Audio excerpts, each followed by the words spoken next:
welcome to yet another episode, unscripted, of the Agile Uprising podcast.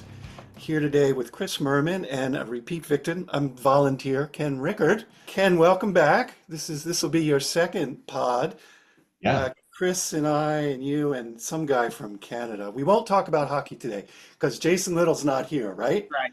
I love how you use the word unscripted as to give the audience this impression of like, well, most of the time we have this detailed and like written out to the second, but no, just all of a sudden magically we're not writing anything down now. Like make no mistake, listeners, like we never have a script. Andy saying we're unscripted means it's Tuesday.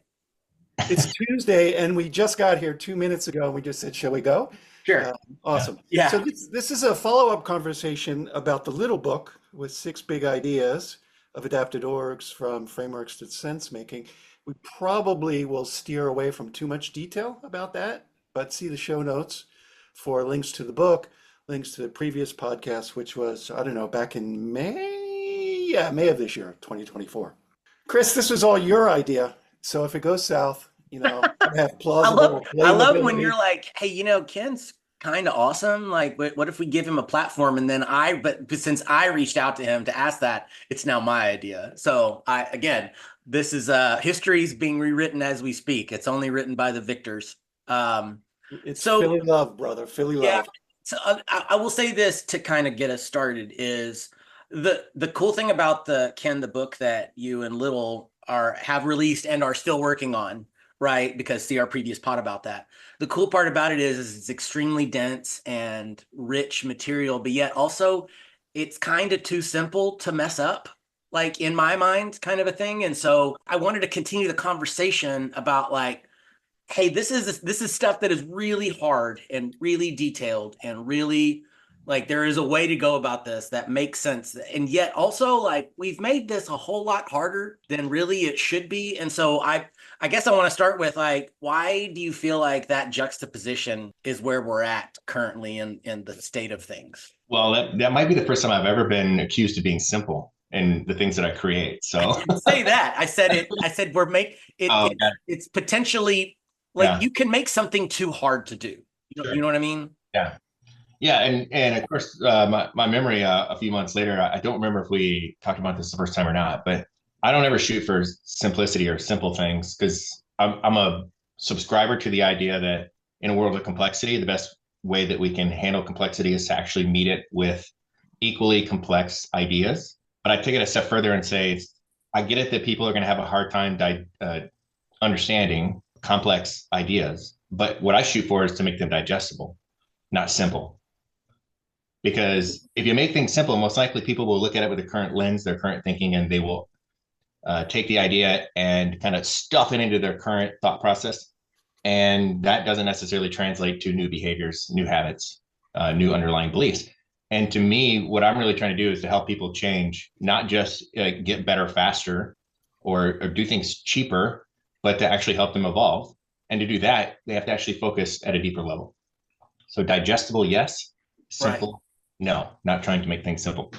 And so just to clarify, what you mean by simple is overly like overly basic or unnecessarily basic when the situation may not call for. You're saying the complexity of the idea is not necessarily simple, right? Because when I think of simple, I just think of do less, right? Like simplicity, anytime someone says we need a dose of simplicity, it's just do less, right? But you're saying don't do less for the sake of doing less. Do the right amount of size for the situation. To me, it's let me see if I can try to describe this in another way. If we show up and we understand what people are doing now or how they think about things now, and we just do something that's really close to what they're doing in the way they think now, you might get a small shift. And if you want to take a bunch of small shifts and you've got the time to extrapolate that out over years and years and years, then maybe that's your best route. Sometimes you got to be a little bit more disruptive in order to shorten the time frame of the change. And that's kind of where I live, in the being more disruptive, because human beings don't have a lot of time to change, it seems like nowadays. Yes, but disruption also means like real disruption means lots of change in a short amount of time. So which is also a sliding scale of like Yeah. it's kind of like it's in the eye of the beholder of what's too much, what's too big a change, what can humans handle. We've been trying to calculate how much can we handle, and when it's not really calculable. So like Yeah. it does it again. That's why I find the juxtaposition of these ideas so fascinating, is because again we hear these business axioms like sprinkled into every single training class, every single Yeah. YouTube video and TikTok and whatever. Like we see these business axioms sort of handed down from generation to the next, and like nobody knows if if that actually is legit material or not. Like we don't. So I just find it funny. But I posit most of it is no longer legit because we're Says all who? me. Okay. But allow me to expand, right? Most of those, there's the argument that you pull a case study, you present it. The majority of them are success stories. There are some that are failures, but every single one is so sensitive to the context that you cannot lift and shift what they did onto your context. Mhm. And that's where I think some of the beauty of Jason and Ken's complex ideas that are digestible is they allow you to drive change, but by making some sense out of it, Yeah. right? And you know, a big part is from frameworks to sense making. We got into a lot of problems over the last decade by trying to apply frameworks to Mhm. situations that were unpredictable and unstable. And like, we followed the framework, we followed the process. Why didn't it change anything? Yeah. Well, I mean, consulting is obviously a big business, and I don't see it going away anytime soon. Although there is some kind of erosion of it in a way, especially the big box consulting firms. But think about the consulting firm, right? The whole idea of consulting is built on the idea of being an expert, showing up in the room as an expert, making sure that you can project the confidence that you know exactly what you're going to do and exactly how it's going to go and exactly how much it's going to cost to the potential client, so that they will believe you and this kind of veil of fog you're putting up in front of them. And then as long as you are successful with that, they will then hire you to come in, and then you're supposed to then make it so. And I think what we all probably realized, either in hindsight or just through failure, trial and error, is that is such a lie. But it's sold so well for so long. Yeah, it was such a massive lie, and it always has been. So this is where the sense making comes in, the idea that we can actually understand complexity for what it is, and that we can look at an organization in a way that we can understand the interconnectedness of the parts of that system. And in the case of an organization, we're talking about human systems, obviously. So how do we understand how the human beings inside of an organization are constructed in some type of structure? And then how do we observe them behaving in ways that we can then identify patterns that we believe are there, with a certain open-handedness about it, where we're not like immediately going, oh, we got this figured out, judging them. It's this situation. Here's the solution. Here's what we need to do. But that we actually show up in ways that are very discovery-based. This means that we actually have to be uncertain and unsure about what we think we see. So it's a very different approach, especially in the consulting world, not to mention within an actual business. If you were an employee in the business, very, very similar things are happening at micro scale and in various pockets. But at a consulting firm, it's actually happening at the industry level of consulting at a macro scale. Yeah, that makes sense. So that actually provides a good lens for another follow-up question based on what you mentioned earlier. So you said tailor the complexity, right, of the solution to the complexity of the challenge, which, Yeah. of course, that absolutely resonates with all of us. Now, because I always immediately put my skeptic hat on, Sure. my next thought is like, how the fuck am I supposed to know how complex the problem is? Everything and be able to match the amount of complexity to my. Now, am I saying it's that I immediately can't think of 5 examples of how I did that before? Sure, I probably did it without knowing that I did it. Yeah. But how do I make that less scary to someone by saying tailor the complexity to the problem, when most of us have no idea how to measure that in the moment? Yeah. Well, I think that's actually possibly the challenge and the problem all in one, is that we're trying to figure it out beforehand. Sure. I mean, I got back in 2018, 2019, somewhere around there is when I first started looking for and learning about complexity thinking. And one of the first things I had come across was actually Management 3.0 by Jürgen Appelow. Yeah. And he's got a great set of what he calls the 8 guidelines to addressing complexity. Right. And it's something I used to teach. I don't actually teach it anymore, but the ideas have stuck with me. And there's one I love in there. It's assume subjectivity and coevolution. This idea that we don't know what's going to happen because it's complex. We can at least acknowledge it's complex. Like, oh, we've never done this thing in this way with this technology, with this company, or with this department, or with these people. Okay, so right there, we're already pretty deep into a complex situation. At least at the onset, it's going to be complex. We could hopefully reduce a little bit of that complexity over time through experimentation and through learning and those kind of things. But the problem inherently itself is most likely going to be complex always because of the characteristics of the problem we're trying to address. Often more complex than we're expecting. Yeah. So the idea is that you don't walk into it with this sense of knowing. And sometimes that's really hard for human beings to kind of break themselves up. So you do have to kind of condition yourself over time to unlearn, or what I call unravel, that behavioral pattern. Or just embrace your beginner's mind and just play dumb. Like, even though I've experienced this X many times before, like it may not happen again. So by and not anticipating that it will happen, I'm setting myself up for the opportunity to either be surprised or not be surprised when depending on how. So I'm curious if that's the selling pitch for an outside firm coming in. It sounds like it's an uphill battle, but maybe you don't want that gig. Is it different if you're an outsider selling in services versus an inside sense-making individual or department inside an org? Does that change the approach? Yeah. Well, if I'm an employee at a place, I likely have rapport and influence to some degree, and I'm there. I'm in the system. Now, I also have this belief that you become part of the status quo in most organizational systems after about 6 months of being there. Sure.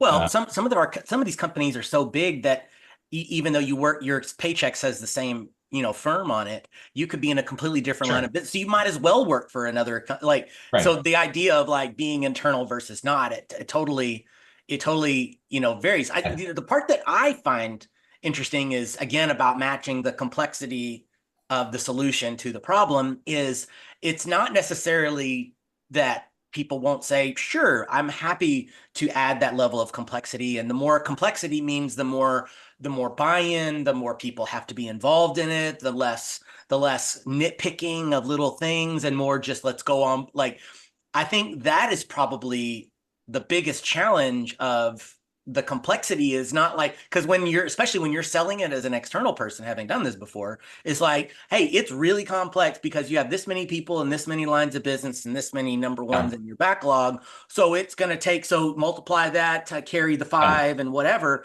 This is the amount of the engagement and the amount of buy-in we're going to have to make this thing work. Like, that's the part of the conversation that we rarely have and rarely get that agreement for, because that's where it all falls apart, right?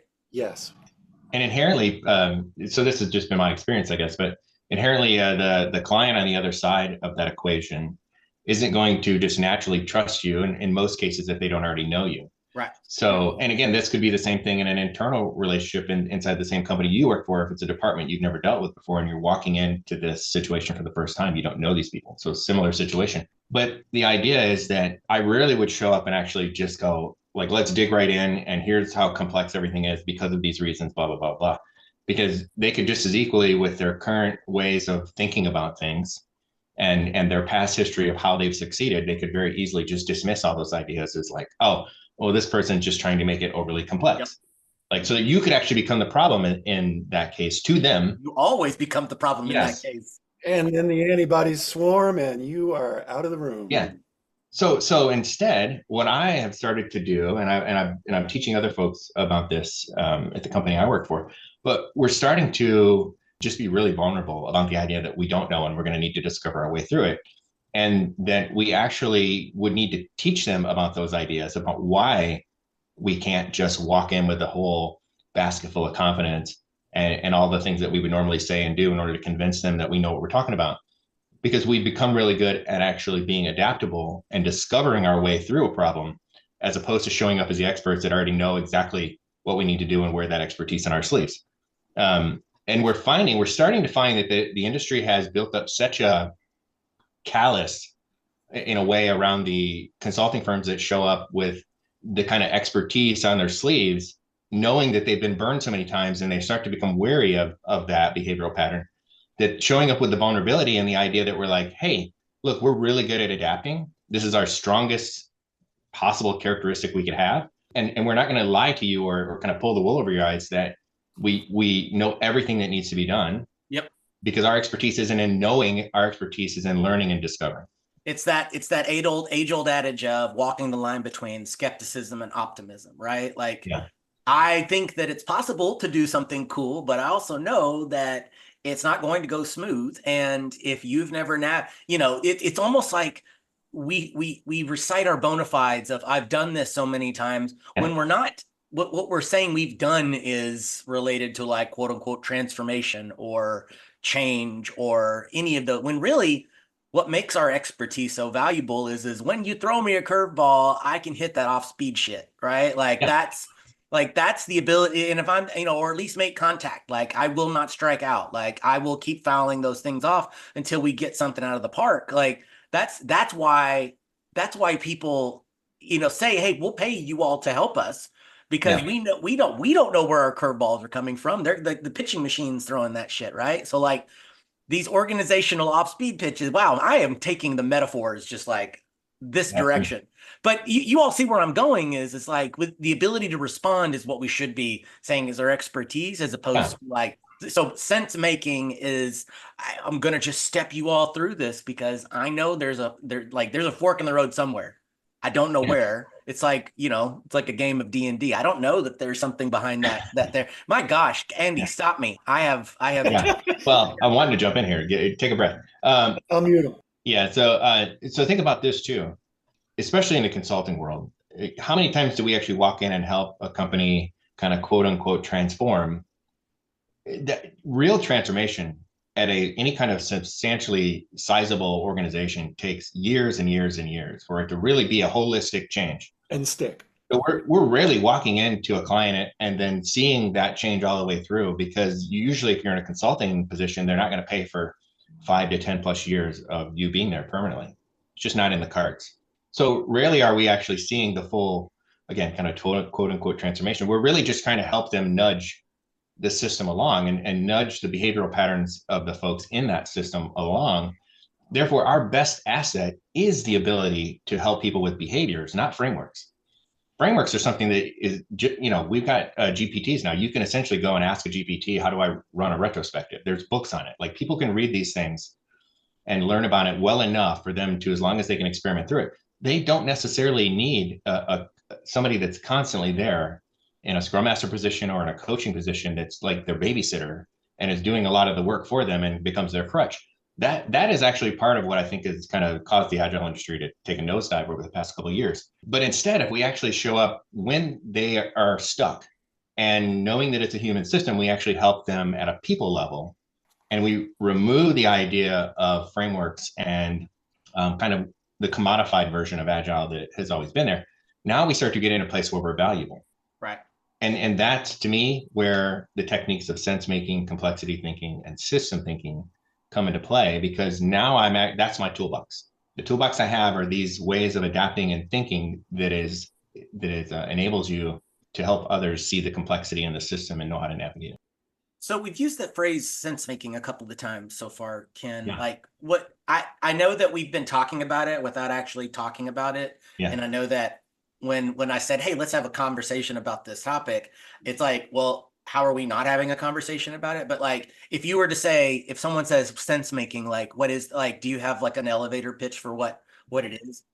Yeah, the shortest, I mean, it's kind of a book definition. There's probably I also have a non-book definition of it too, but the book definition is essentially that it's a way to interpret and make sense or to understand situations where you can actually create meaning out of those situations and then take informed action off of those situations. So, I mean, if you want a book definition, that's kind of what it is. I've shortened all that up and used the phrase discovery-based behavior for a number of years, because to me, that's the opposite of taking a predictability-based set of behaviors. So where predictability exists, address it with predictability. Where complexity exists, address it with complexity. And I think those are the kind of phrases that I've been using to try to help people understand the difference between what behaviors they might have now, even the ones they don't realize they're exhibiting that are kind of like in their head and they're doing it kind of like automatically and they don't really realize they're doing it. To be able to kind of like snap that to the front of their minds and be like, hey, did you just notice this about what you just did? And then let them kind of reflect and stew on that in order to get them into or away from that they're just following a framework. I think it's been pretty substantial in the past few years for me. Do you have to sit down and talk through the concept that this is not a framework that you follow step by step? It's not linear. Yeah. So you got to explain two things. First, what a framework is and isn't, and why sense making is more a model, if you will. What's the antithesis of a framework? I usually just call it an approach. An approach. Yeah, approach to thinking through problems and taking action on those problems in ways that you're probably not all that familiar with, or at least you're not doing now.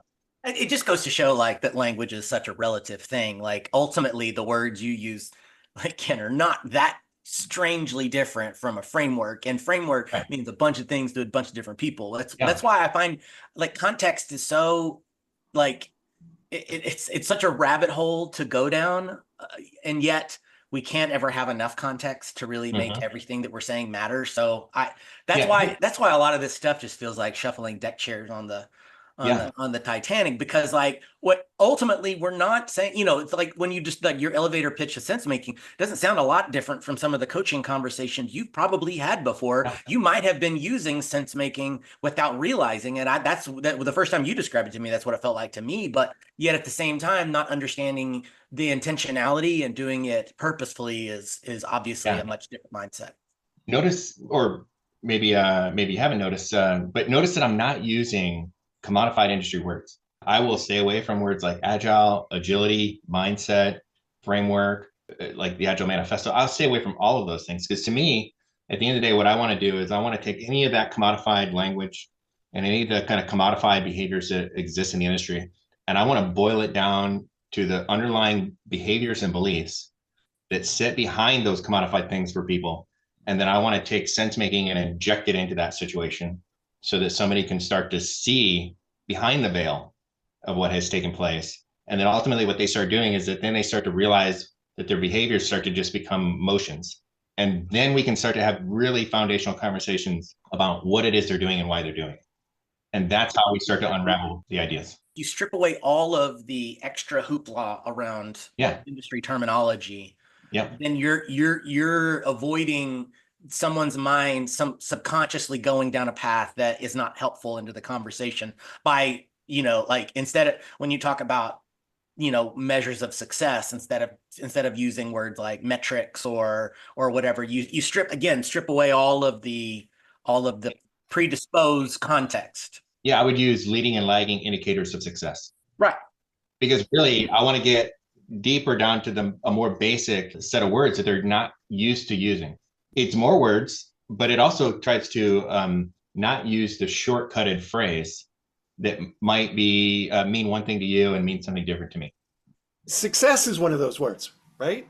Success, I understand in our conversation, is learning. And sometimes that means you've proved your hypothesis wrong. You've just done it quickly. You have failed to nudge the change that you want. That is success in some sense, in my book. And it might not be in the environment, the culture that we're playing in.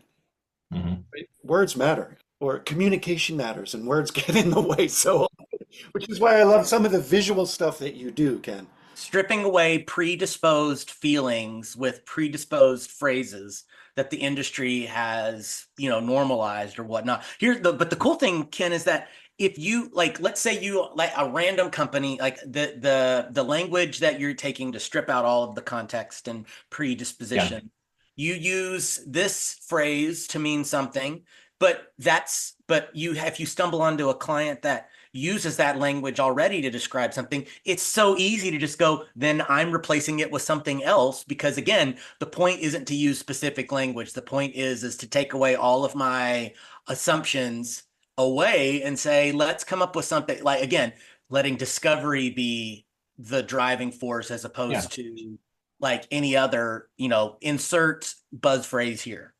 Yeah, and I ran across this situation within this year actually, where the word behaviors were being used, and initially I thought, "Oh, good, this is great. Let's see what's going on here." As you dig a little deeper, you start to realize that it's really the way that the word's being used is more prescriptive, and that we expect you to behave like this with very specific kind of outcome oriented kind of definitions. And the people that were involved in that situation on the worker side, not on the leadership side, but the worker side, were kind of rejecting that idea because they did not like how the behaviors were being defined because they weren't really true behaviors. So what I did instead was I actually went and just created about 20 different words, like curiosity, and then put a definition to curiosity that actually is clear as mud, not as mud. That was the wrong word. Clear as spring water. Yeah. I know in Texas, that's pretty clear. Yeah, well, okay. Yeah, wrong word there. But yeah, it would be anybody could look at the definition of curiosity and know what the expectation was of the behaviors that they were expected to exhibit, and then do that for other characteristics as well. And that definition of like getting down to something that was a shared set of values or behavioral patterns. Yep. That somebody could look through the list and just like a dictionary, they could go, "Oh yeah, I've seen that word before. I know what it is. And here's what the actual definition that we're trying to get people to understand is." Plain English.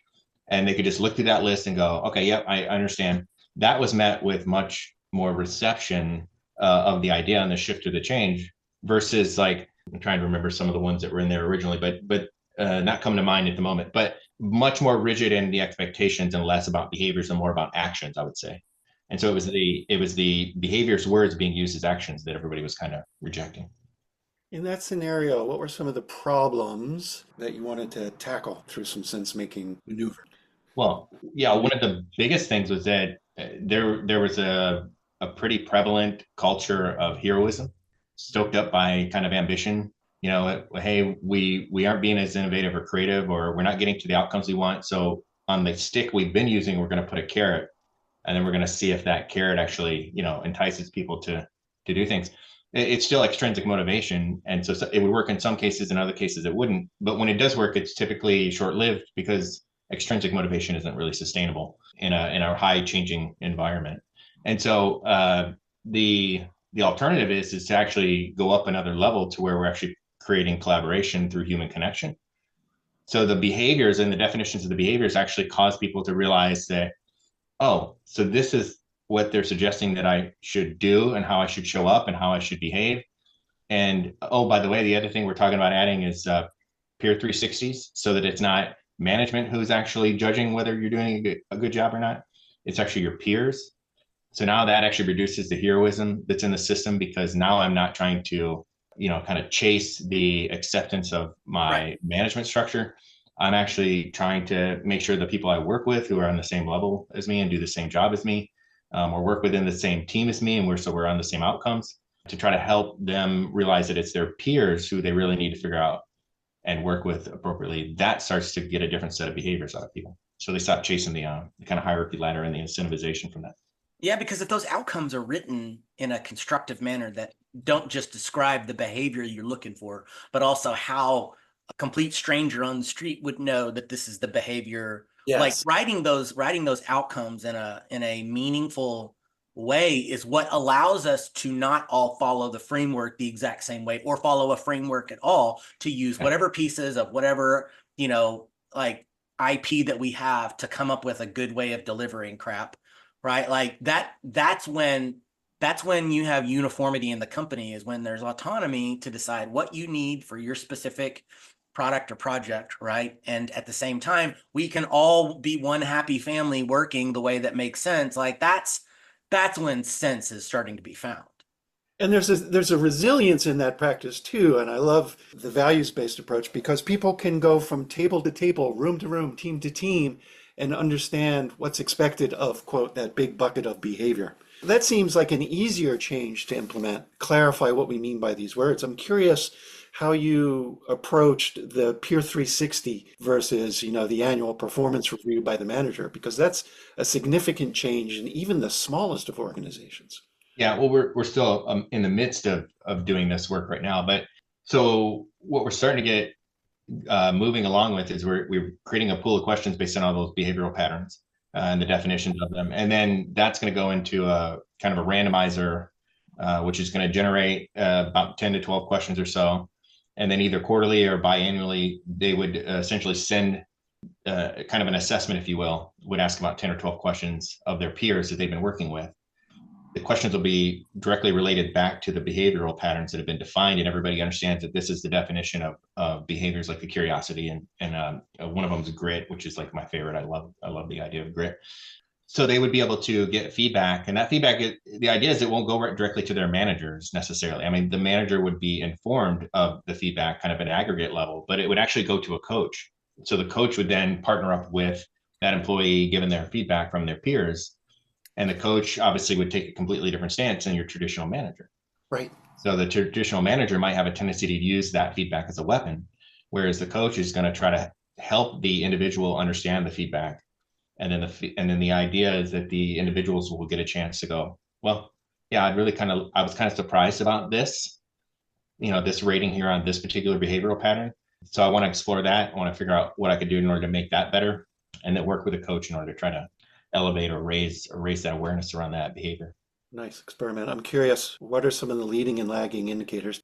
Well, I mean, lagging is super easy, right? So if we start to see things like revenue and profit go up, then we can make some loose correlation back to that the behavioral change has caused those things to go up. Now, there is no definitive correlation here, because the cause and effect are typically far apart. So it's not like we're putting our finger on the counter and then like taking a hammer and smashing our finger, and then we know immediately it hurts. There's usually actions that are taking place. It's in a complex system. We won't really know of immediate impact right away. So it's that the lagging indicators are really kind of there for us to kind of just keep an eye on, but they're not the primary reason as to why, we're noticing the improvements. It's really on the behaviors itself. So it's are we seeing behavioral scores go up from let's say a baseline that was from some months ago, or from last quarter, or from 6 months ago? Are we seeing more people participate in the Peer 360? Because we're not forcing it on anybody. We're essentially doing it as a kind of a raise the hand exercise. And so we're really kind of using those approaches as a kind of leading indicators, or looking out the front windshield of the car instead of just through the rearview mirror, in order to try to figure out what, a way to kind of quote unquote measure this more so from understanding where we're going, not where we've been. Ken, how do you help someone understand like how to define I know this sounds really basic when I'm asking you, but like there's a lot of complexity to it. How do you define a behavior? Like it's not like I need people in by 9 a.m. Like that's not a behavior. You know what I mean? But like, Yeah. So how, like, again, this is a lot easier to say than actually do, but I mean, how do you step someone through that? So, like for instance, here I'm just going to pull up the mural where we got this stuff in. Obviously, I'm not showing it to y'all, but I'm going to read a couple things off it. One of the best ways we've done is just put this stuff in front of people. So literally, we've got a section that's called interpersonal skills, and it has 8 characteristics in it, from emotional intelligence to social intelligence, to collaborative spirit, to communication style, to cultural sensitivity, congruence, agreeability, and genuineness. And there is a definition next to each one of those words that anybody can come along and read, and they can go, oh, this is what they mean. And then, because we know that even with that straightforwardness of the definition, that not everybody's going to read it and then interpret it the same way. We're all unique individuals with different experiences. It really comes down to is this loose way of understanding each individual and what that meaning is to them, and then how they translate it into taking action from that point forward once they learn about it. And then follow that up with regular mentoring and coaching is the approach. Sure. So it's really a lot of patience, which is hard in a large organization where urgency, a kind of an artificial urgency that kind of comes from the upper leaders and kind of trickles down through the organization like a Plinko board. For that urgency to be the going trend, and then to kind of show up in this, like we're going to move at the natural pace of change in the organization. Sure. Is kind of like this, butting heads and rubbing fists in a large organization. So we're just trying to be really patient about the whole thing, even in the face of all this urgency, trying to make sure that people get time with the ideas, and that we're not forcing them to start it too soon. We're not forcing them to do it in the first place. We're just trying to create it all, set it out there on the table, and see who shows up for dinner. So, Andy, I'm asking Ken all the cool questions. Like, why are we making this again, like why is it so difficult to sell? I mean, again, we're still talking about things that aren't like revenue generating things. Like these are difficult sometimes to tie to revenue. And yet at the same time, all three of us, as well as our entire audience, has to know that this is all connected in some way, shape, or form.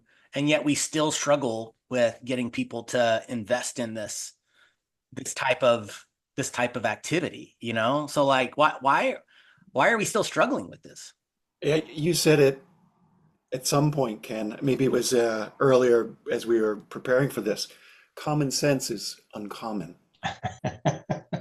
Yeah.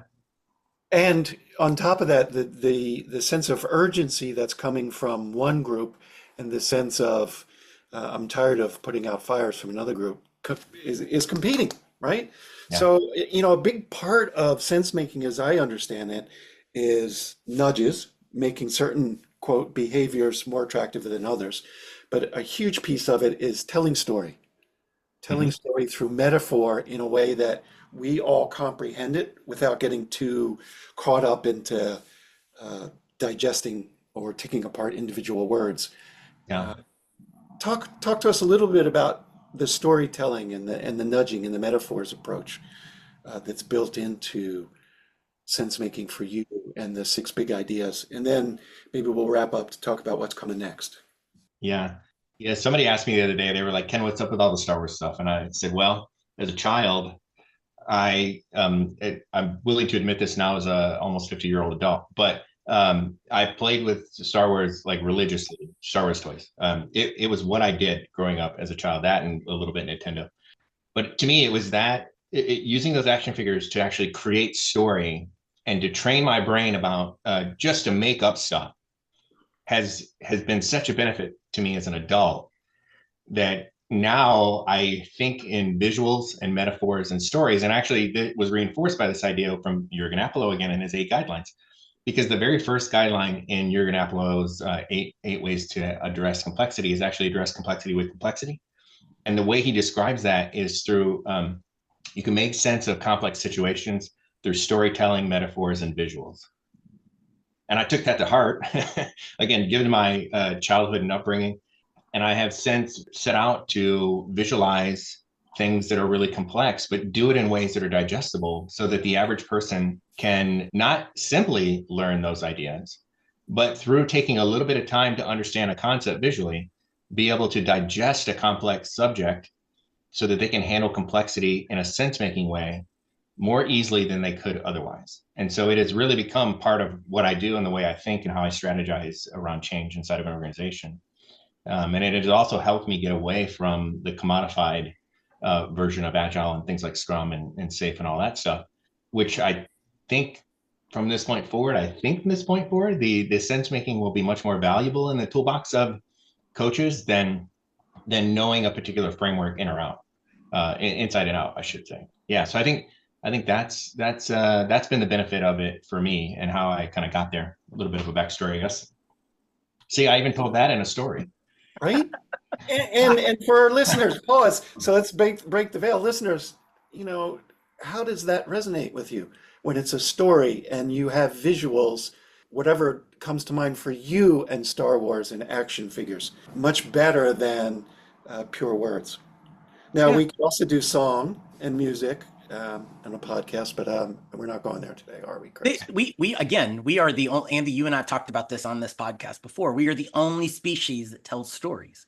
We survive through, I mean, Sapiens as a book, like basically describes us as everything is described as a story, like Yeah. everything, like from organized religion to politics to history to that's written by only the victors, right? Like everything is relative based upon your perspective, and that's all we do. I was violently shaking my head like as Ken was discussing how he processed the world, because that's all I did was just see, like, it was a story inside my head that I was telling all the live long day. That's why it's what comes out every time I blog, every time I write an abstract for a conference. Like it is, you've all heard me say this before, a good story plus you is what people want to listen to. Like that's you infused in this story is what it separates the good communicators from the great communicators. I'm not putting myself in that category. I'm just saying that's what it is. So that's what Ken's trying to tell you all is like, there's a story in all of us somewhere.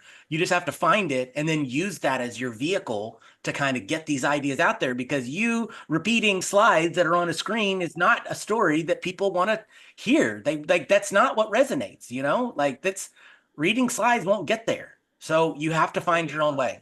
Yeah, I mean, obviously I'm a fan of the drawing and the storytelling and all that stuff. Sure. But there was a day when I was pretty damn good at PowerPoint and storytelling in PowerPoint. So I wouldn't completely throw slide presentations and all that stuff out the window, but it does tend to come across as a little differently versus the drawing and the ability to kind of animate through a story in that way. Well, using any visual in a robotic mechanical way, even if you're drawing, if you're reading exactly what you're drawing and what you're drawing isn't tell the story for you, then why are you drawing, right? Like the slides should be forwarding the story instead of just giving you something to read to the audience is all. Yeah, right. Okay. Visually reinforcing it. What's next?